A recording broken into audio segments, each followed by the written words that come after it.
What's up, Guam? I'm Dave Delgado. Welcome to KUAM Sports. Thanks for watching. I'll get to some Super Bowl 47 news in just a bit, but first off, your local sports. Check it out.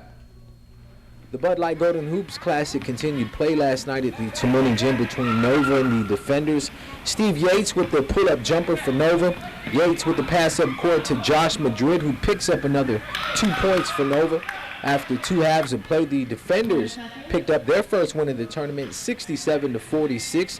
The Defenders put the crowd on their feet with back-to-back dunks before the game ended. Adam Lloyd scored 14 points, followed by Barry Ensley with 13. The Guam Taekwondo Center is sponsoring a flying sidekick competition on February 2nd and is calling on all traditional martial artists ages 6 to adults. The event is open to all belt levels, and medals will be given out to the top 3 winners in each age group. The competition will be held on Saturday, February 2nd at the Micronesia Mall from 10 in the morning to 5 p.m. All competitors must be in traditional uniform and sign a waiver of liability. For more information, call 637-7000 or email nolikaluik@yahoo.com. This Saturday at the UOG Field, the Cars Plus Rams and Pepsi Warriors meet up in a rematch of last year's championship game. I caught up with Senators Brant McCready and Tommy Morrison, 2 former quarterbacks from the opposing teams, to get their take on this weekend's game. Brant played quarterback for the Cars Plus Rams, while Tommy played for the Pepsi Warriors. The game has changed a lot from the 90s and then moving into 2013. And I think the biggest change that we see out there is, first of all, the youth and the speed of the game. Back when I was playing in the 90s and even as far as the early 2000s, there's a lot of veteran players out there, a lot of old-timers, so to speak. So the game was not as quick as it is today. The key for victory for the Rams would be their key leadership and their veterans that have been there before. So that's going to be key for them. And of course, they have a good coaching staff. So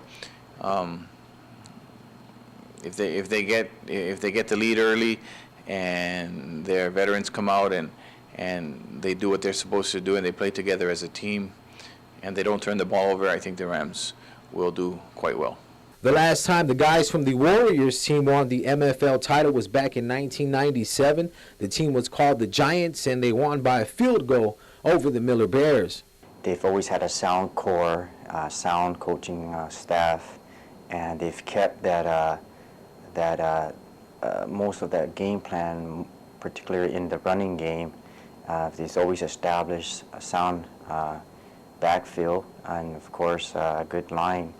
And I believe, I know the game has gotten a lot more quicker, a lot more faster, but I believe that Pepsi would stick to its bread and butter, the ground game.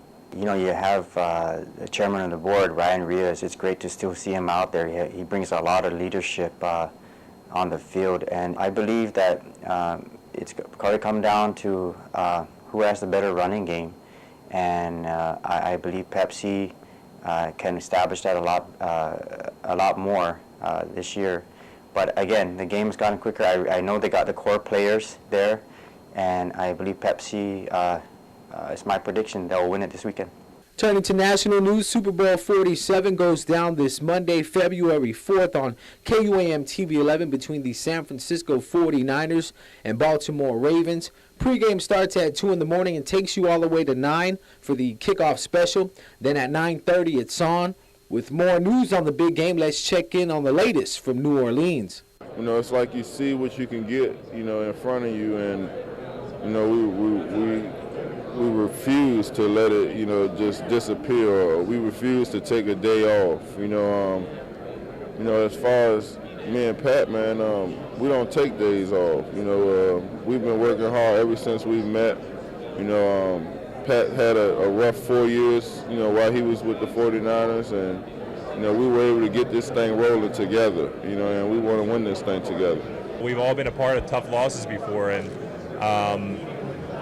you know, it didn't sit well with us, obviously, but I think when the Super Bowl was played between New York and New England, and New York went up there and won, and the season was over, you had to put it behind you. And I think that was it. You know, I watched probably 5 minutes of that game at the very end and saw New York win, and then it was over for me. I mean, we didn't win, and it wasn't because of a drop pass or a missed kick. It was because we didn't get the job done.